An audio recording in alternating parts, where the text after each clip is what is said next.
Bueno, antes que Hola, nada Lucía. quiero agradecer a todos los profesionales que en esta noche se tomaron este momento para compartir con nosotros, especialmente a la doctora Paula Di Rienzo por compartirnos su saber y bueno, y al colegio obviamente también siempre agradecer estos espacios para ayudarnos a encontrarnos, a actualización continua. Este es uno de los tantos webinarios, ya casi el penúltimo del año, de todos los que hemos transitado este año, dentro de uno de los espacios de formación continua, como son los cursos, los talleres, los espacios de ciencia y filosofía, y bueno, y este que es los webinarios, que nos ayudan en un tiempito corto poder actualizarnos de, de temáticas tan importantes como es la que nos reúne esta noche, que es el mindfulness, que cada vez toma más peso, que cada vez sabemos más y hay más aval científico que bueno, que lo soporta. Así que sin mucho más preámbulo, Paula, te doy el lugar para que empieces. Todas las preguntas que tengan pueden hacerlas, escribirlas en el chat y al finalizar de la presentación, por supuesto, que va a haber un lugar para discutirlas y para darle lugar. Pau, bienvenida. Bueno, gracias. Buenas noches. Gracias a los que van saludando por el chat. Si en algún momento sienten que hay mucho ruido ambiente, les pido que me interrumpan y me conecto con auriculares, porque vivo bien en el centro y a veces hay mucho ruido de afuera. Bueno, la idea es hacer una charla coloquial que nos sirva a todos, si bien les voy a ir mostrando algo de la evidencia, para ver por qué sirve esta práctica y qué beneficios nos traen. Yo hace casi 10 años, en el 2014, descubrí este camino, porque realmente es un camino. Y bueno, quería contarles un poco y bueno, también hablar de cómo esto nos puede llegar a ayudar en todo lo que es la gestión del estrés y el burnout, que es un tema poco conversado y muy frecuente entre los profesionales de la salud. Les voy a mostrar así muy breve algunos datos, así que bueno, vamos a ir avanzando. Espera que no corre. ¿Quién andaba? No, Bueno, hacele clic con el mouse, así te da el foco. Bien, ahí está. ok. Bueno, a manera de introducción, decirles que, como se imaginarán, el estrés en el entorno de la atención sanitaria repercute negativamente en todos los profesionales que trabajamos, que afecta nuestra atención, reduce la concentración, afecta nuestra capacidad de tomar decisiones, afecta nuestra relación con los pacientes y que puede conducir también al famoso síndrome de burnout, que lo vamos a ver más en detalle más adelante. Un breve repaso de lo que es la definición del estrés. Algunos ya la conocerán, son todas las reacciones fisiológicas que nos preparan para la lucha o para la huida, ¿sí? Ante cualquier estímulo amenazante, y acá es importante saber que la amenaza puede ser real o puede ser imaginaria, puede estar en la mente, y que el estrés crónico es el resultado de la relación de un sujeto con su entorno, cuando el sujeto evalúa el entorno como amenazante o desbordante de sus recursos.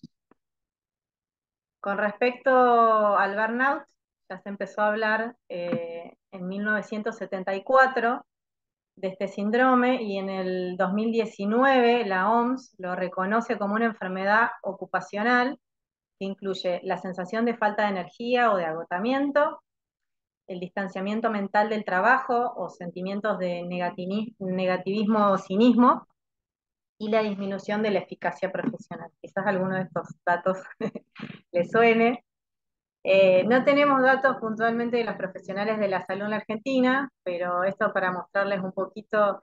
Esta encuesta la hizo Boomerang, que es una plataforma digital de trabajo muy importante en la Argentina, y esto salió publicado hace muy poquito, y bueno, estamos en la Argentina, en las empresas en general, en un nivel de 94% de burnout, y es importante saber, y esto nos incluye como profesionales de la salud, que estrés y burnout van de la mano, ¿sí? Todo el tiempo.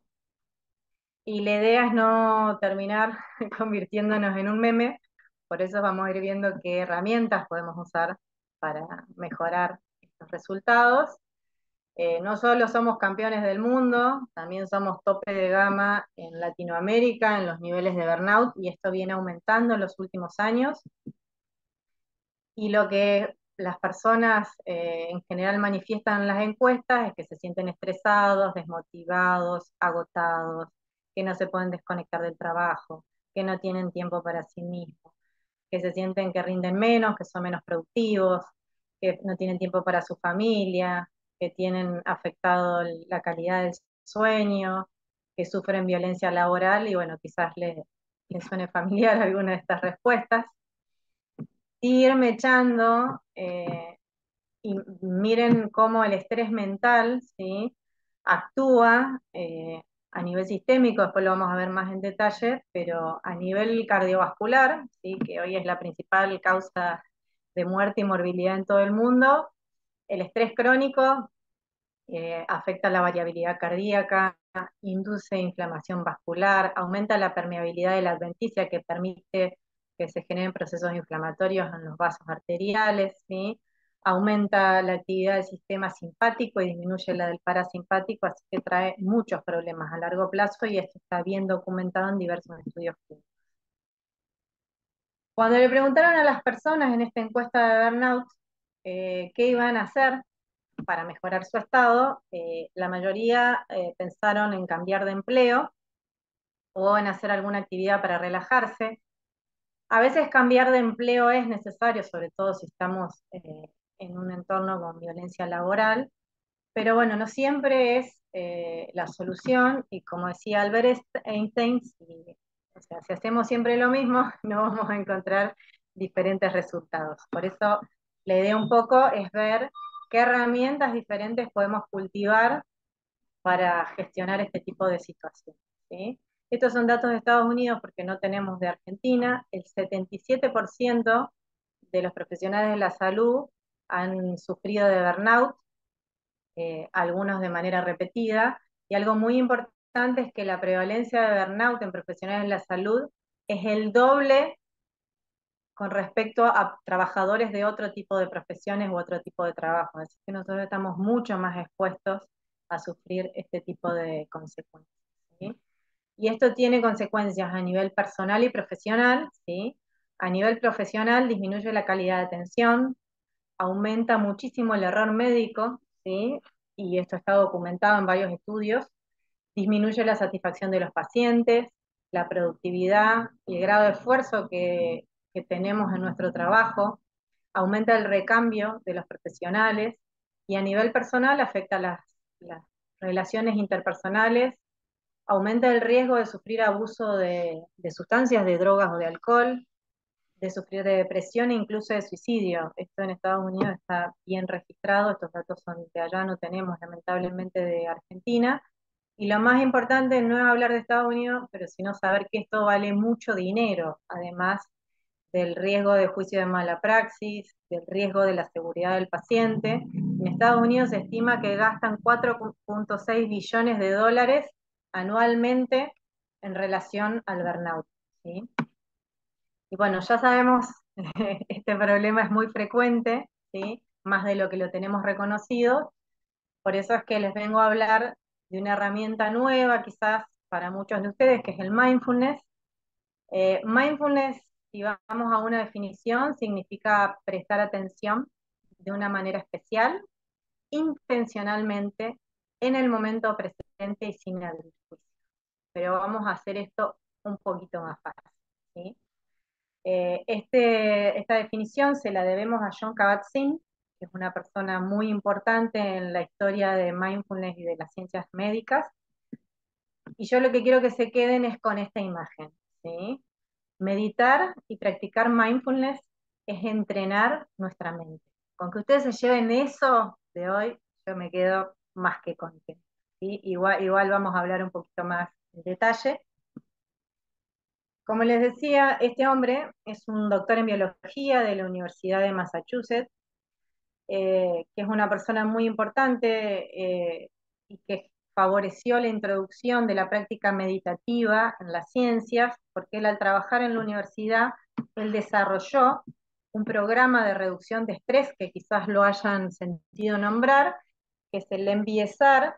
Es un programa de reducción de estrés basado en mindfulness. Esta persona meditaba desde muy joven. Y en 1982, yo tenía 2 años, así que imagínense los años que lleva, él desarrolla un programa de reducción de estrés y posteriormente una clínica de reducción de estrés en su universidad, que se empezó a aplicar en distintas áreas, en pacientes oncológicos, con dolor crónico, en veteranos de guerra con estrés postraumático, y se fue demostrando que este tipo de entrenamiento, ¿sí?, generaba muchos beneficios en lo que es la reducción de estrés y de la depresión. Importante saber, primero, que esto no es una técnica, ¿sí?, es una práctica contemplativa, donde nosotros nos dedicamos a observar la mente, ¿sí?, y que tiene más de 2500 años, ¿sí? Esto no es nuevo, ¿sí? Lo que hizo Kabat-Zinn fue ponerle luz y darle un formato científico, que es lo que hace que esto sea más accesible para nosotros.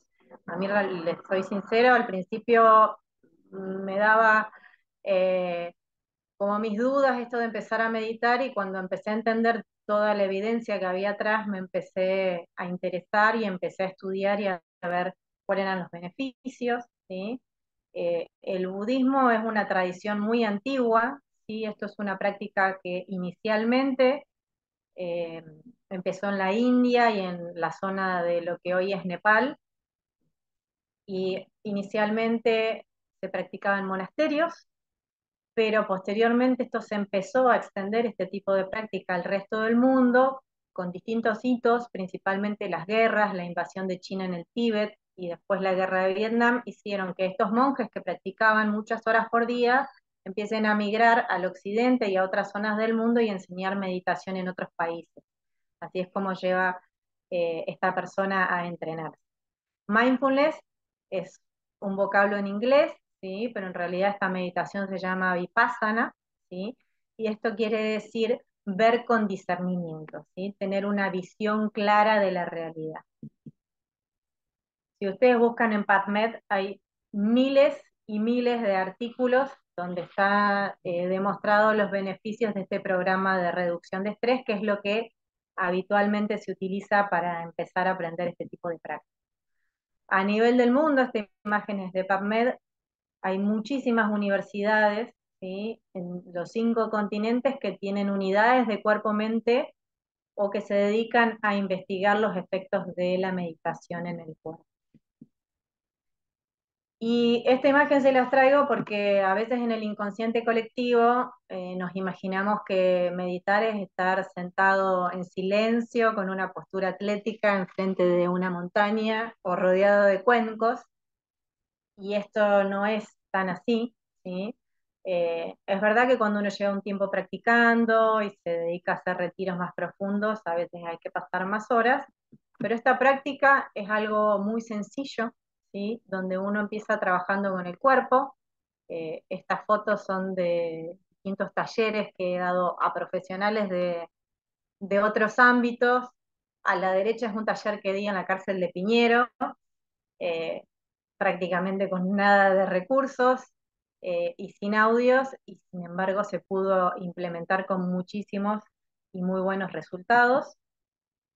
Y algo importante, por lo que vengo a traer el mindfulness y contarles de qué se trata, es que nosotros venimos, a partir de nuestra historia y filosóficamente, de un dualismo de la mente y el cuerpo, ¿sí? Nosotros nos enseñaron que mente y cuerpo son 2 cosas separadas, ¿sí? Y esto viene desde Platón, ¿sí?, y también se lo debemos al famoso René Descartes. Separar la mente del cuerpo fue una manera de estudiarla, ¿sí?, de estudiarla en el año 1500, pero después la ciencia fue demostrando que mente y cuerpo son una unidad, y todo lo que pasa en la mente está en el cuerpo y viceversa. Y esto es algo muy interesante que les quería compartir y que está demostrado. Este estudio se hizo en la Universidad de Harvard en el 2010, se entrevistó a 250.000 personas y se detectó que pasamos más del 50%, del tiempo que estamos despiertos, en el pasado o en el futuro. Y también se determinó que las personas que están desatentas se sienten menos felices. Y 50% del tiempo no estar conectado con el momento presente es un montón, ¿sí? Esto tiene que ver con un modo de funcionar del cerebro, ¿sí? Que es el modo de default, que es el modo que utilizamos cuando estamos en reposo, ¿sí? Que tiene un montón de funciones biológicas, pero que en ciertas condiciones puede estar aumentada la actividad de este modo por default o este modo de piloto automático y genera rumiación y otro tipo de alteraciones relacionadas a estados de ansiedad y depresión.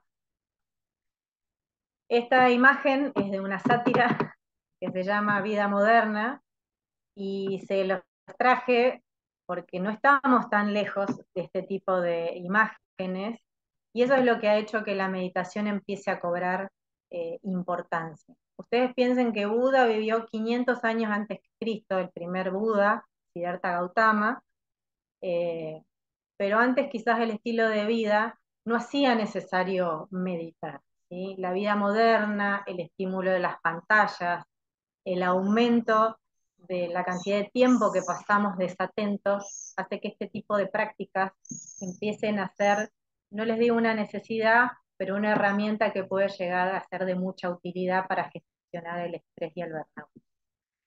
Hay personas, como dicen que fue Charles Chaplin, que son personas muy especiales, que naturalmente tenían la capacidad de apreciar la vida y de vivir en el momento presente, pero para el resto de los mortales que tenemos más tendencia a estar desatentos, tenemos esta herramienta, ¿sí? Quizás esto hayan leído, que son los beneficios tradicionales, ¿sí? De la meditación, como que reduce el estrés y la ansiedad, que previene el deterioro del cerebro, mejora nuestra capacidad de concentración, regula nuestro sistema glandular, fortalece el sistema inmunológico y mejora nuestra salud cardiovascular, pero lo vamos a hablar más en detalle, ¿sí? Como dijimos, las situaciones que generan estrés pueden ser reales o imaginadas, ¿sí? Los factores que gatillan la respuesta de estrés pueden ser externos, ¿sí? Como puede ser una enfermedad, o como puede ser un accidente, o puede ser la misma mente, ¿sí?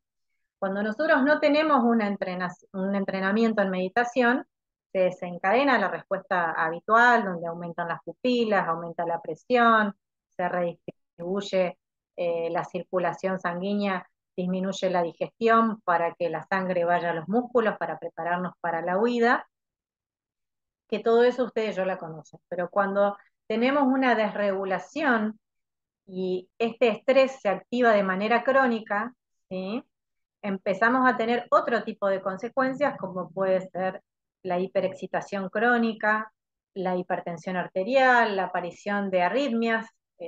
Los que atienden personas, ¿cuántas personas consultan porque tienen palpitaciones y no les encuentran la causa? Alteración del sueño, cefaleas, dolores crónicos, ansiedad, ¿sí?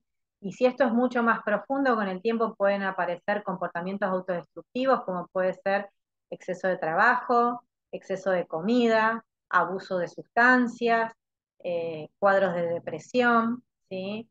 Se pueden activar protooncogenes, eso también está estudiando. ¿Y qué es lo que pasa cuando nosotros nos entrenamos en mindfulness?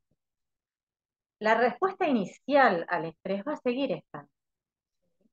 Pero ¿qué pasa? Nosotros vamos a tener recursos desarrollados que se llaman recursos de afrontamiento o de adaptación, ¿sí? Coping skills se llama en inglés.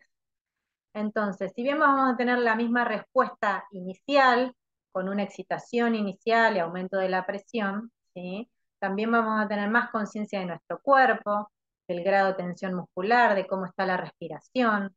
Vamos a poder tener más conciencia de todo el contexto que involucra esa situación de estrés. Vamos a desarrollar estrategias enfocadas en la emoción. Vamos a poder contemplar opciones, que es lo más importante que nos ofrece mindfulness, y vamos a poder recuperar nuestro equilibrio físico y mental más rápido. Mindfulness lo que nos ayuda es a volver al eje.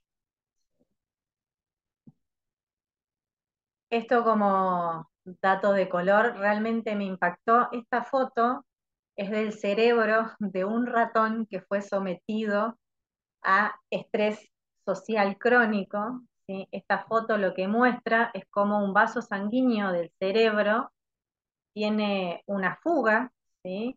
Literalmente se rompe, porque lo que pasa ante el estrés crónico es que se desencadena una respuesta inflamatoria crónica que termina enfermando los vasos sanguíneos, por eso tantas repercusiones a nivel cardiovascular puede tener el estrés. Si ustedes han leído alguna vez, todos los eventos cardiovasculares, el ACV, el infarto, todos los eventos agudos, siempre tienen detrás una respuesta inflamatoria. Y bueno, ¿qué beneficios tiene todo este tipo de práctica, ¿sí? Para nosotros que somos profesionales de la salud, ¿sí? Se han hecho muchos estudios donde se han implementado programas de reducción de estrés de entre 5 y 8 semanas. Antes de las 8 semanas en general no se ven beneficios con la meditación. Lleva un tiempo para que se empiecen a ver los primeros cambios.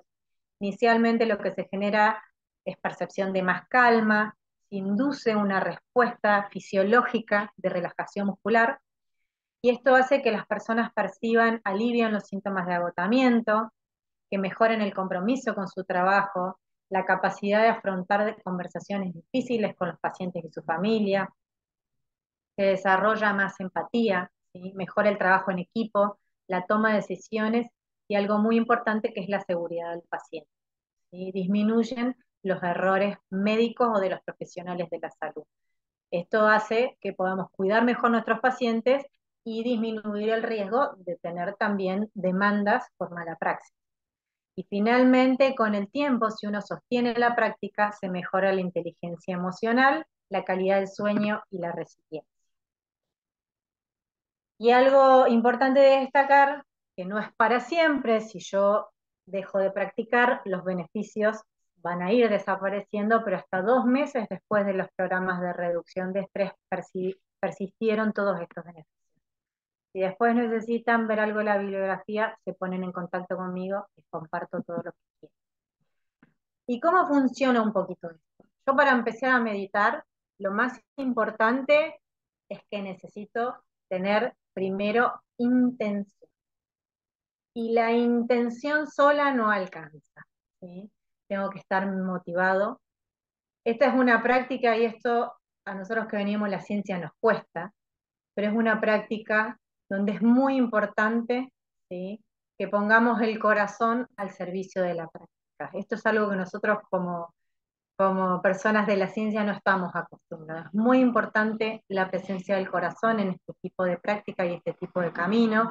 Es importante no tener expectativas, ¿sí?, sobre los resultados, y tener una firme determinación de entrenar la mente, ¿sí?, y de meditar. El proceso central de la meditación mindfulness consiste en prestar atención a todo lo que sucede a nuestro alrededor. Eso va a generar flexibilidad emocional y flexibilidad cognitiva, ¿sí? Y es muy importante que en esa atención tratemos de evitar de poner etiquetas a lo que va surgiendo de bueno o de malo, no abrir juicios. Eso con el tiempo va a generar mejoría física y mejoría mental, ¿sí?, de nuestra sensación de bienestar, ¿sí? Para el mindfulness, esto es algo que dijo mi maestra hace mucho tiempo, es muy importante la disciplina. Y disciplina viene de una palabra que es disiere, y disiere quiere decir cultivar lo que. Es importante también entender que esto es un camino, y que es un camino sinuoso, que es muy fácil aprender a meditar, pero es muy difícil sostener la práctica en el tiempo. Y si queremos ver cambios genuinos y profundos, necesitamos acumular práctica y más práctica. Nosotros, y también se lo podemos ofrecer a nuestros pacientes, ¿sí?, en ciertos contextos seguros como herramienta, ¿sí? Otra cosa muy importante que genera mindfulness es el desarrollo de la metacognición. La metacognición simple quiere decir aprender a observarnos a nosotros mismos. Nosotros con la meditación desarrollamos la autoconciencia. Y esto es algo que a mí me costó muchísimo y elegí la imagen de estos niños para transmitirles a ustedes la idea. Lo que tiene la práctica de meditativa de difícil y de barrera, sobre todo para nosotros que venimos de la ciencia, es que es una práctica que se aprende desde la experiencia. Cuando yo empecé a aprender mindfulness, yo estaba buscando un programa y me acuerdo que cuando llegué a mi instructorado, resulta que no había niveles y yo me volví loca los primeros meses hasta que entendí por qué no hay niveles, ¿sí? Porque no es que uno va estudiando, si bien se van trabajando algunas cuestiones conceptuales, todo el trabajo de aprendizaje es a través de la experiencia. Uno empieza a trabajar sobre el cuerpo y paulatinamente va trabajando sobre la mente, ¿sí?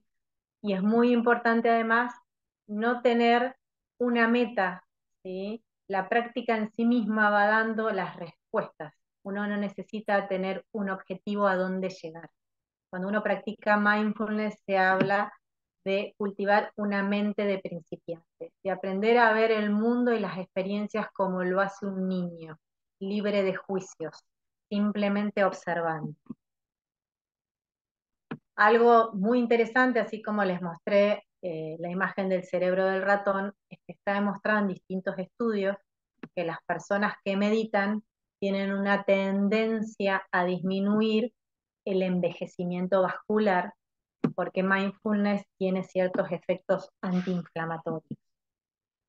Y lo importante, además de que se lleven la imagen de las pesitas con el cerebro, es que se lleven esta otra imagen. Mindfulness nos enseña a cambiar la perspectiva con la que miramos las cosas, nos abre posibilidades. Hay un recurso que se llama de reenmarcamiento o reframing de las situaciones, que es lo que más nos ayuda a gestionar el estrés y las situaciones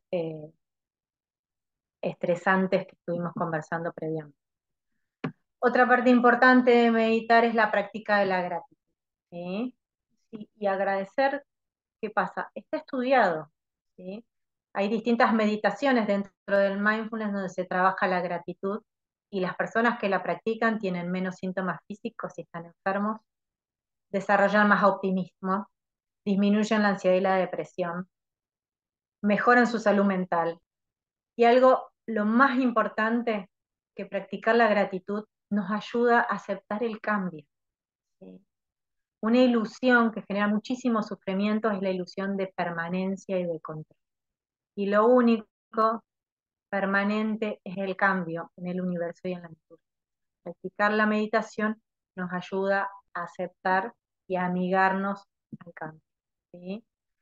No les quiero dar una clase de neurociencias, pero sí hablar de algunas cuestiones básicas de mindfulness y de la actividad cerebral. Quizás algunos conozcan, tenemos una zona del cerebro que es la amígdala, que está relacionada con la respuesta del estrés. La amígdala se conecta con el hipotálamo y con la hipófisis y hace que se liberen todas las hormonas del estrés. Lo que se desarrolla, esto lleva años, no es algo que se genere de manera inmediata y está demostrado con estudios de resonancia magnética funcional, es que el mindfulness disminuye la reactividad de la amígdala y aumenta, ¿sí?, la corteza prefrontal izquierda. Esta corteza prefrontal izquierda tiene que ver con sensación de bienestar, pensamientos positivos y más importante con la regulación emocional. Cuando nosotros acumulamos práctica a lo largo del tiempo, hay una menor activación de la amígdala y mayor conexión de la amígdala con la corteza prefrontal izquierda que hace que podamos mejorar la regulación de las emociones. No quiere decir que vamos a dejar de sentir, pero vamos a aprender a tener respuestas más adaptativas a las emociones que surgen. Y esto es lo que les decía, que hay muchísimos estudios donde se ve cómo mindfulness, los estados meditativos, modifican las áreas que se activan y se desactivan del cerebro. Y se ven, no me anda el cursor, aquí, hay mayor actividad del lóbulo frontal, ¿sí?, cuando meditamos con respecto a los estados de reposo, ¿sí? Y disminuye la activación del lóbulo parietal, que tiene que ver más con la desatención. Y también se modifican las ondas cerebrales. Esta foto, no tienen que leer toda la diapositiva, es para contarles que aparte de Jon Kabat-Zinn, otra persona que a mi entender es muy importante en la conexión de la ciencia y la meditación, Mathieu Ricard, que es un monje francés que antes de ser monje fue doctor en biología también, se dedicaba a investigar en genética, es traductor del Dalai Lama, y este hombre se puso en contacto con el doctor Richard Davidson de la Universidad de Wisconsin de Estados Unidos, que es un doctor en psicología, y junto a otros meditadores con mucha experiencia hicieron los primeros estudios en monjes para demostrar los efectos de las modificaciones que genera en el cerebro la meditación. Gracias a esta persona y a otros meditadores se demostró la presencia de la neuroplasticidad. Y a esta persona se lo llamó el hombre más feliz del mundo, no porque sea el hombre más feliz del mundo, sino porque se detectó en los estudios de resonancia magnética funcional activaciones de la corteza prefrontal izquierda que no se habían visto nunca en la neurociencia, ni siquiera aplicando psicología positiva. Y los invito a que lo busquen porque tiene charlas y un montón de libros muy interesantes y es una persona que tiene muchísimas horas de meditación y a la vez es un científico. Otros efectos beneficiosos de la meditación, y ya vamos terminando para dejar turno para que hagan preguntas, es que mejora la calidad del sueño. No sé si van a poder dormir como mi sobrina Zoe, que es así de hermosa, pero sí está demostrado que mejora la calidad del sueño en las personas que están más entrenadas en meditación. Y esto es algo que a mí realmente me impactó cuando lo leí. Además, la meditación en las personas que tienen muchas horas de práctica acumulada afecta el funcionamiento de los telómeros. Para quienes no estén familiarizados, los telómeros son una zona que está en el extremo de los cromosomas, que es fundamental para la división celular, ¿sí? Y cuando nosotros empezamos a envejecer, a partir de los 30 años, los telómeros se empiezan a cortar, ¿sí? Y las células se empiezan a duplicar, ¿sí? Lo que se demostró en meditadores de mucho tiempo es que tienen aumentada la actividad de una enzima que se llama telomerasa y tienen aumentada la longitud de los telómeros. O sea que son personas que tienen disminuido, ¿sí? El envejecimiento de las células, porque lo que genera la meditación, los pacientes, las personas que son meditadoras tienen disminución de la metilación, ¿sí? Del ADN. Cuando el ADN se metila, empieza a envejecer, ¿sí? Y esto está estudiado, lo estudió un grupo español, el doctor Gabriel García Campayo, es una persona que tiene muchos estudios y tiene un centro de investigación en mindfulness muy importante en la ciudad de Madrid. Así que mindfulness, además de todos los beneficios que vimos, también tiene influencias en todo lo que es la epigenética. No puedo terminar, ya vamos cerrando, sin agradecer primero a Eugenia, que gestiona todo este espacio, y esta es Clara, que es mi maestra, que bueno, la conocí hace muchos años, allá por el 2014, cuando yo vivía en Buenos Aires, y bueno, fue la persona que me enseñó este camino. Yo llegué con la idea de que esto era una práctica o una técnica y terminé aprendiendo y entendiendo que esto es un estilo de vida que puede traer muchos beneficios a todas las personas, no solo a los profesionales de la salud. Yo trabajo con personas en general y también con pacientes. Así que bueno, los invito eh, a descubrir esto un poco más. Ese es mi Instagram, si lo quieren anotar. Si quieren hablar por el chat, les paso mi teléfono o mi correo electrónico. Si necesitan, no sé, bibliografía. Lo importante, como decía Kabat-Zinn, es que la meditación mindfulness nos abre una manera más sabia de conectarnos con el mundo, ¿sí? Nos modifica la manera de relacionarnos de una manera más saludable con todo lo que sucede. Todo lo que sucede, porque situaciones estresantes o situaciones de dolor a todos como seres humanos nos va a tocar transitar en esta vida, pero bueno, esta es una una herramienta muy importante, al menos a mí me generó cambios muy positivos en mi vida y también me permitió empezar a ayudar a muchas personas. Así que bueno, espero haberles dejado una semillita plantada para seguir investigando. Y bueno, con eso cerramos la charla y damos un ratito para las preguntas. Me gustaría poder verlos, pero bueno, es la modalidad. Gracias por estar conectados todo este rato. Voy a dejar de compartir y la veo a Euge.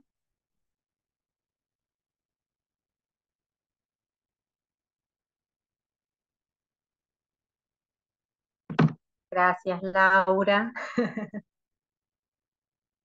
Bueno, contestando la pregunta de Laura de si se puede hacer mindfulness a distancia o tiene que ser presencial, yo les digo la verdad que yo era muy reticente, por supuesto que siempre es mejor, sobre todo, esto es algo que se puede hacer de manera, digamos, personal, ¿sí? Pero es difícil generar la disciplina. Entonces siempre, al menos al principio, se sugiere empezar con una guía, ¿sí?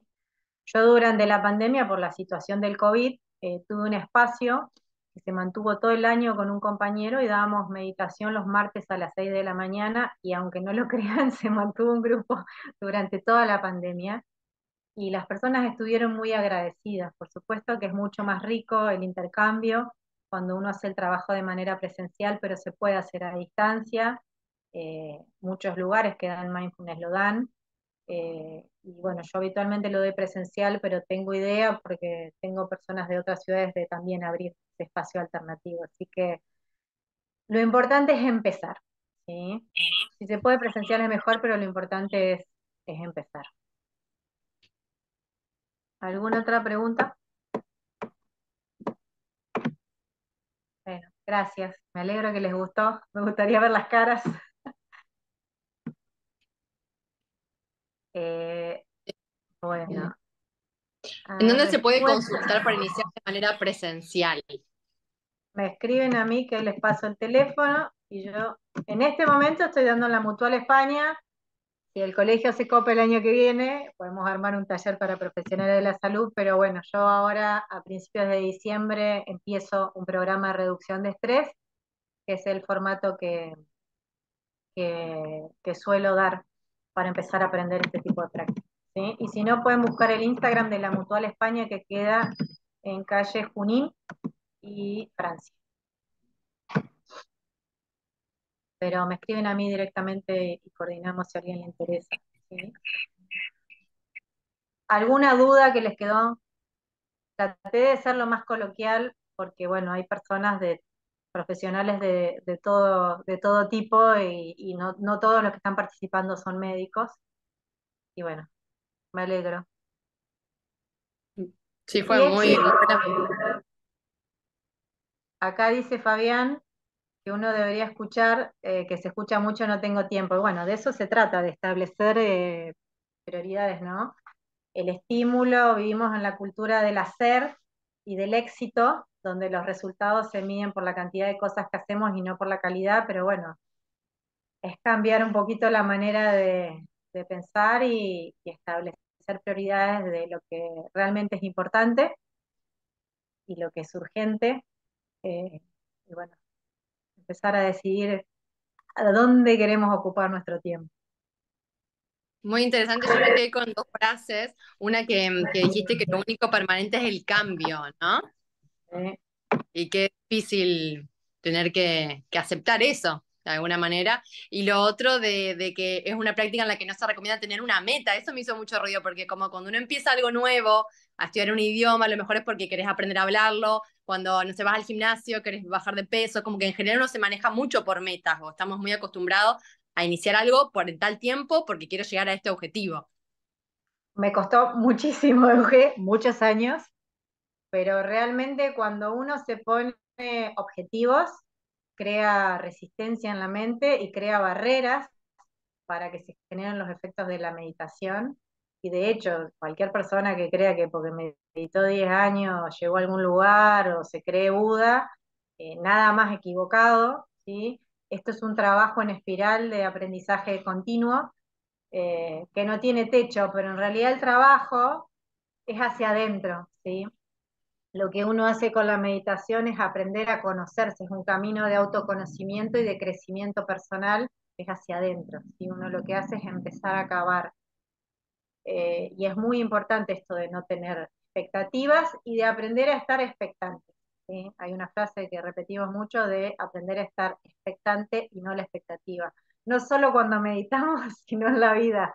Eso genera mucho menos sufrimiento. Pero bueno, esas son cosas que se van trabajando cuando uno va Y si aprendiendo. nos tendrías que dar un ejercicio específico como para darnos una idea práctica y como para empezar a explorar eso del mindfulness, por ejemplo. Un ejercicio de escaneo corporal, pero eso me escriben, me mandan al WhatsApp, o ahora les pongo el mail, para que esté escribiendo cualquier cosa, y les paso una grabación, pero ahí les pongo mi correo, que esa es una práctica básica, inicial, ¿sí? En el occidente no estamos acostumbrados a trabajar con la mente, por eso es muy importante empezar a través de los ejercicios corporales, que no tiene, o sea, que no tienen Con que la ver con el respiración, por hombro, ejemplo. ni con hacer posturas raras, sino es trabajar desde un lugar de conciencia con el cuerpo, ¿sí? Y el escaneo corporal, que lo pueden buscar en YouTube incluso porque he grabado, es una práctica básica, pero bueno, es bastante más amplio que el escaneo corporal la práctica de mindfulness, pero bueno, si quieren empezar a ver qué les resulta, eso se hace acostado, es una práctica que se hace en una colchoneta, en un mat de yoga o en un sillón recostado, y eso es algo básico como para empezar. Lo que pasa que bueno, después hay que ir trabajando otro tipo de herramientas y otro tipo de prácticas para ir generando todos estos recursos que les estuve contando. ¿Alguna preguntita más en el chat? No tengan miedo, ¿eh? Yo no entendía nada de esto. No saben todo lo que he estudiado de curiosa. Y síganlo, búsquenlo a Mathieu Ricard, porque es un fenómeno y es un crack. Ahí les paso. Mathieu es con doble T, Ricard. Este tipo es un fenómeno y es un flor de científico. Él ayudó mucho a la ciencia. Tiene muchos videos, tienen libros, pero bueno, no se aprende leyendo libros, ¿sí? Uno puede por curiosidad o leer los artículos, pero meditar se aprende meditando. Por eso quería que se lleven la imagen esa de los chiquitos y de la experiencia, ¿sí? Y es re importante, no es nada simple, ¿sí? Pero el trabajo interno empieza desde ese lugar. Bueno, Paula, Bueno, gracias, estamos en horario, no nos pasamos, tenía miedo de pasarme. impecable. Gracias, Analía, y de verdad siéntense, escríbanme que yo feliz, a mí esto me apasiona, por ahí demoro un rato en contestar, pero yo contesto por el Instagram, o por el celular, o por el mail, por donde quieran, lo que necesiten de material, y gracias por estar, ¿sí? Ahí lo Sí, mandé, Laura, fíjate, al mail mío, está más arriba que Yahoo, ahí lo escribo de nuevo. Bueno, feliz. Y si mandan los pacientes, sirve para un montón de cosas. No, no me quiero extender, pero la cantidad de áreas clínicas y no clínicas donde se puede trabajar no se dan una idea. Y lo bien que le hace a la gente. Gracias, bueno, ahí Lili. quedó en el chat cualquier cosa. Mail. Y si no, en el Instagram. ¿Sí? O me buscan, Paula Di Rienzo y sale. Gracias, Pame. O por el Facebook, de algún lado me contactan, o escriben al colegio. ¿Sí? Bueno, Bueno, sé que no hay más preguntas, así que gracias por estar hoy. no, bueno, ¿Sí? Lo preparé con mucho amor porque quería dejar la semillita, realmente me interesaba y bueno, creo que sí, me voy muy feliz. bueno, Paula, muchas gracias por tu dedicación, se Gracias. nota tu pasión. Gracias por este tiempo y por regalarnos tu experiencia y tu saber en esta noche. Bueno, gracias a vos que hiciste todo posible. Beso inmenso y besos y saludos para todos. Chau, chau.